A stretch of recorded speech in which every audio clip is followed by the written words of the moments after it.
नहीं तो फिर मैं नहीं खाता। उसके बाद में उन्होंने नहीं खाया।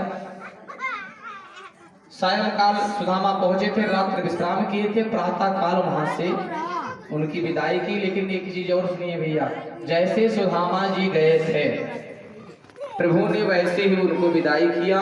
ना उनकी कोई इच्छा थी, ना तो प्रभु ने उनको कुछ दिया, जैसे आए थे सो ऐसे गए। बोल बाकी बिहारी लाल की।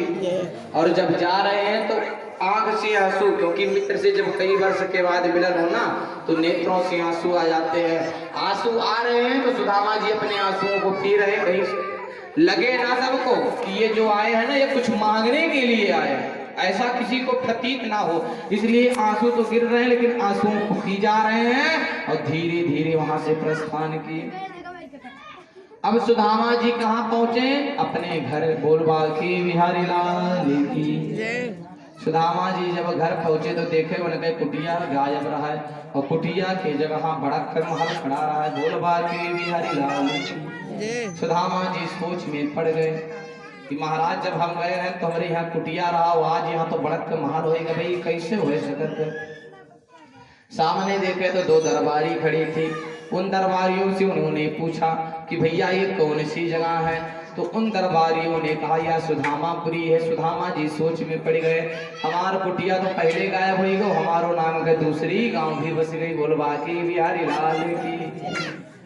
तो कहे महाराज ये सुदामापुरी है? बोले हाँ ये सुदामापुरी है। तो भैया आपके मालिक ने हमारा कुटिया गिरा करके इतना बड़ा महल क्यों खड़ा कर दिया? बोले भैया आपकी कुटिया तो गिराए नहीं। बोले तो फिर कुटिया हमारी कहाँ चली गई? दरबार बोले भाई हम कहाँ जाने की आपकी कुटिया कहाँ पे? अच्छा सुदामा जी ने सोचा ये बताओ आपके मालिक कहाँ है? शायद कोई बड़े सेठ जी रहे होंगे, उनके पास धन अच्छा खाता रहा होगा, इसलिए उन्होंने हमारी कुटिया गिराई दी और अपना महल खड़ा कर लिया। बोले दरबार की वो तो सेठ वेठ जी नहीं है, वो पंडित जी हैं। सुदामा जी सोच में पड़ गए। क्या सोच रहे हैं कि पंडित तो मैं हूं लेकिन मेरे नगरी होने का कोई मतलब नहीं है। उन्होंने कहा अच्छा ये बताओ आपके पंडित जी का क्या नाम है? तो दरबार बोले कि हमारे पंडित जी का नाम है सुदामा। अब भैया सुदामा जी सोचे ये तो हमारा नाम, लेकिन हो सकता है हमारे नाम का क्यों और पंडित जी हो और हमसे ज्यादा करियर हो, नाते हमारे झोपड़ी गिराई, बुलडोजर बाबा की याद की, उसके बाद अपन मकान खड़ा करे। बिहारी लाल की। अब उसके बाद में कहे अब कुछ ना करके जैसे भी हो इनसे परीक्षा लेनी पड़ेगी। अच्छा अगर ये हमारी महल होगी तो पत्नी जी तो अंदर हो गए। अच्छा जब सुदामा जी गए थे तो उनकी पत्नी बहुत दुबली पतली थी। श्री राम जय राम।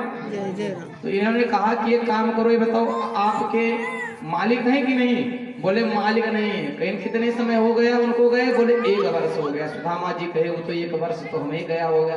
कहीं अच्छा बताओ उनकी पत्नी है? बोले हाँ पत्नी है। बोले काम करो पत्नी को बुलाए लाओ। दरबार बोले रुको मैं आता हूँ। दरबार गए, दरबारी गए और सारी बातें बताएं। और जब सारी बातें बताएं प्यारे तब तक सुशीला जी बाहर आए। लेकिन जब सुदामा जी गए हैं तो सुशीला जी पतली थी और जब निकली तो आज कुछ ज्यादा मोटे रही है, नाते सुदामा जी पहचान नहीं पाए कि ये हमार पत्नी है।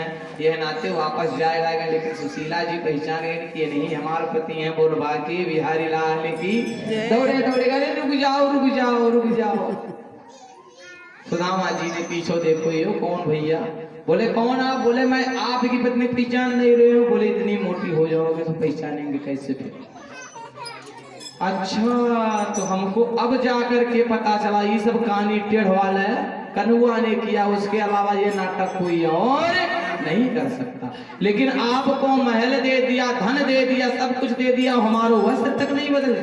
तो उनकी पत्नी ने कहा देखो आप जब जा रहे थे आपने क्या कहा था कि हमें धन दौलत कुछ नहीं चाहिए, केवल उनका दर्शन चाहिए। हमने कहा हमें धन चाहिए, दौलत चाहिए, सब कुछ चाहिए, हमें मिल गया, आपको नहीं मिला। श्री राम जय राम। जय जय। इतना सुनने के बाद में प्यारे सुदामा जी ने कहा, सुदामा जी क्या कहें?